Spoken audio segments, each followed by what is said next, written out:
मृत्यु के बाद भी साथ जाती हैं ये 5 चीजें। मित्रों, जैसा कि हम सभी जानते हैं कि जिसने भी इस मृत्यु लोक में जन्म लिया है उसकी एक ना एक दिन मृत्यु अवश्य ही होनी है।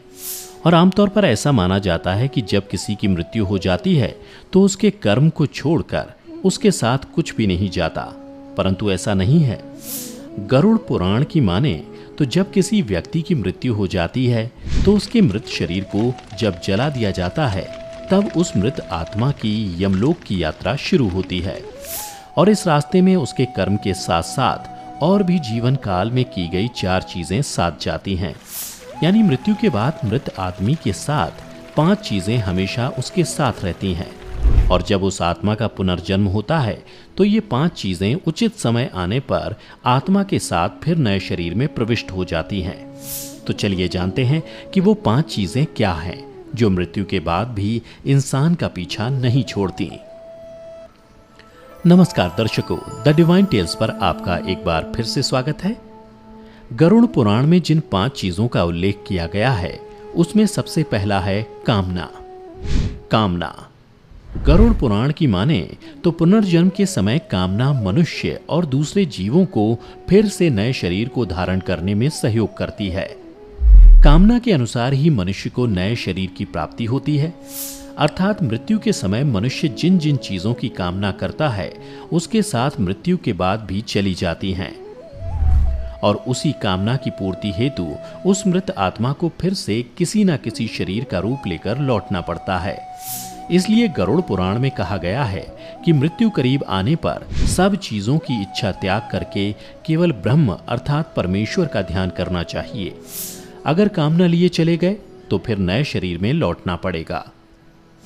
कामना के बाद जो चीजें मनुष्य के साथ जाती हैं वह है वासना। गरुड़ पुराण का मानना है कि कामना वासना का ही साथी है।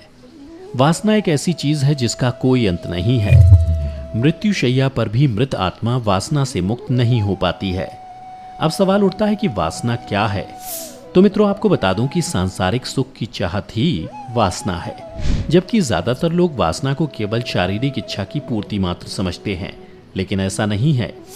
गरुड़ पुराण के अनुसार जो मनुष्य मरते समय भी अपने जीवन साथी, बच्चों, परिवारजनों के बारे में सोचता रहता है, साथ ही उनसे मिलने वाले सुख दुख को सोचता रहता है और अधूरी चाहतों को लेकर छटपटाता रहता है, इसी छटपटाहट में उसके प्राण निकल जाते हैं।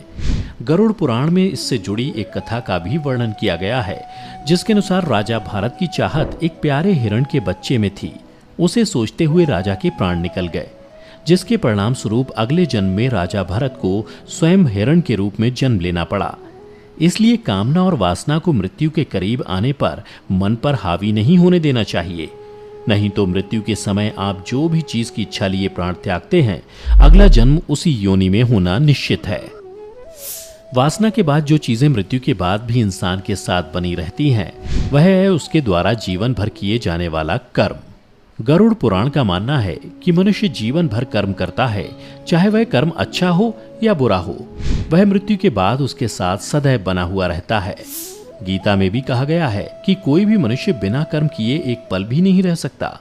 मृत्यु करीब आने पर आत्मा शरीर द्वारा किए गए कर्मों की स्मृति को समेट लेती है। ये कर्म ही मनुष्य को परलोक में सुख और दुख देते हैं और इन्हीं के परिणाम से अगले जन्म में अच्छा बुरा फल प्राप्त होता है।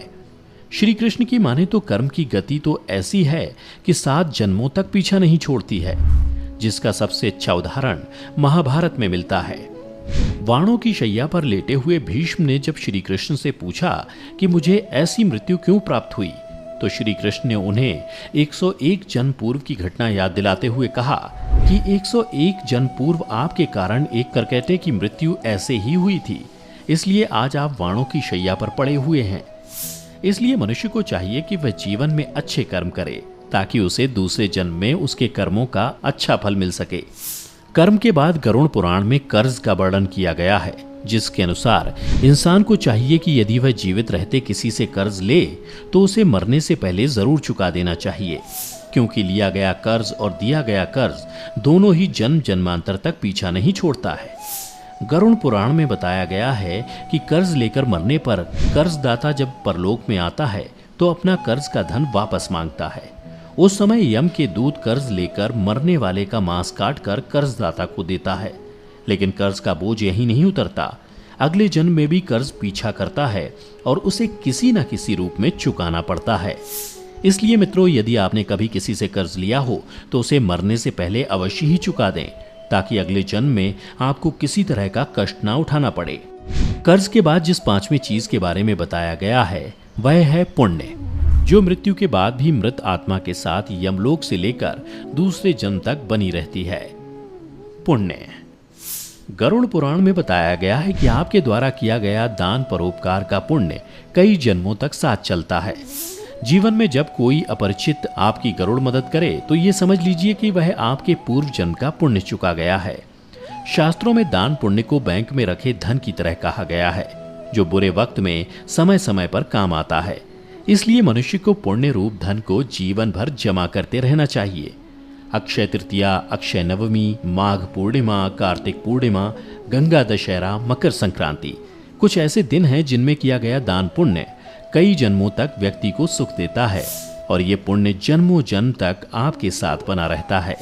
इसलिए मित्रों, मनुष्य रूपी जीवन में गरुड़ पुराण में बताए गए इन सभी चीजों का खास ध्यान रखें, ताकि मृत्यु के बाद आपको सद्गति की प्राप्ति हो। तो मित्रों, उम्मीद करता हूं कि आपको हमारी ये कथा पसंद आई होगी।